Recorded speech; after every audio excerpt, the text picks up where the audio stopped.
నిన్న 6:39కి నా అకౌంట్లో డబ్బులు కట్టడం జరిగింది. తెలంగాణ గ్రామీణ బ్యాంక్ నుంచి మే 2వ తారీఖు నాడు ఆర్టీఓ ఛానల్ అనే ఒక యాప్ రావడం జరిగింది.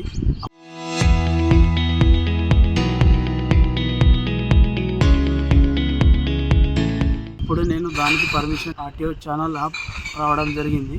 అప్పుడు దానికి అన్ఇన్స్టాల్ చేసి పెట్టుకున్నాను. నేను ఇన్స్టాల్ చేసి పెట్టుకోవడం జరిగింది. మే 2వ తారీఖు నాడు యాప్ వచ్చింది. అప్పుడు నా అకౌంట్లో డబ్బులు లేవు.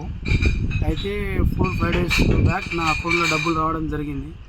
రావడంతో నిన్న 6:39కి నా అకౌంట్ సాయంత్రం 90,501 రూపాయి కట్టడం జరిగింది.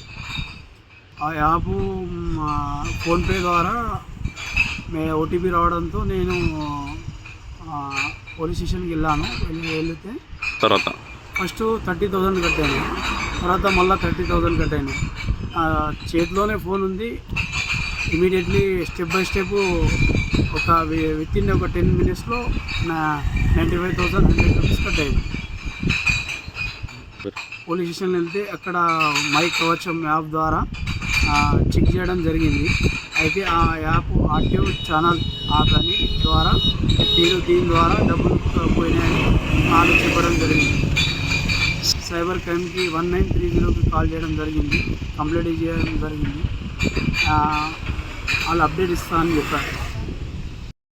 గౌరవ ఎస్పీ ఆదిత్య గారి ఆదేశం మేరకు ఈ సైబర్ నేరాలు జరుగుతున్నదాన్ని బట్టి మేము ఆ సైబర్ నేరాల పట్ల మోసపోకండి అని చెప్పేసి ప్రతి విలేజ్లో, ప్రతి బ్యాంకులో, ప్రతి దగ్గర కూడా మేము ప్రచారం చేస్తున్నాము. ఈ మధ్యలో ఫేక్ ఈ ఛానల్ ఆర్టీఈ ఛానల్ చెప్పి ఫేక్ ఈ ఛానల్ ద్వారా దానికి ఫేక్ ఈ ఛానల్ సృష్టించేసి దాని ద్వారా ప్రజలను మోసం చేస్తున్నట్టు మా దృష్టికి వచ్చింది. కాబట్టి దీని విషయంలో కూడా గ్రామాల్లో మరియు బ్యాంకులలో కూడా మేము ప్రచారం చేసుకుంటూ చెప్తున్నాం మోసపోవద్దని చెప్పేసి. అయినా కొంతమంది తెలియగా మోసపోతున్నారు.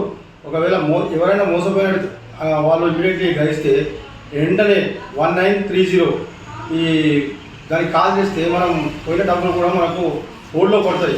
కాబట్టి ఎవరికి డబ్బులు ఊరికే రావు.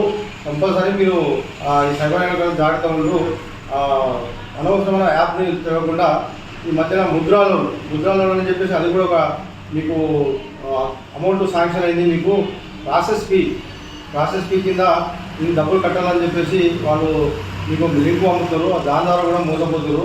ఇట్లాంటి మోసాలు జరగకుండా కళాబృందం మా పోలీస్ బృందం మా ఎస్పీ గారి ఆదేశం మేరకు మొత్తం మేము అందరికి ప్రచారం చేస్తున్నాం. కాబట్టి ప్రజలు సైబర్ నేరాల పట్ల జాగ్రత్త వహించి ఉండాలని చెప్పేసి కామారెడ్డి పోలీసుల నుంచి బిల్కుల్ పోలీసుల ద్వారా కోరుచున్నాను.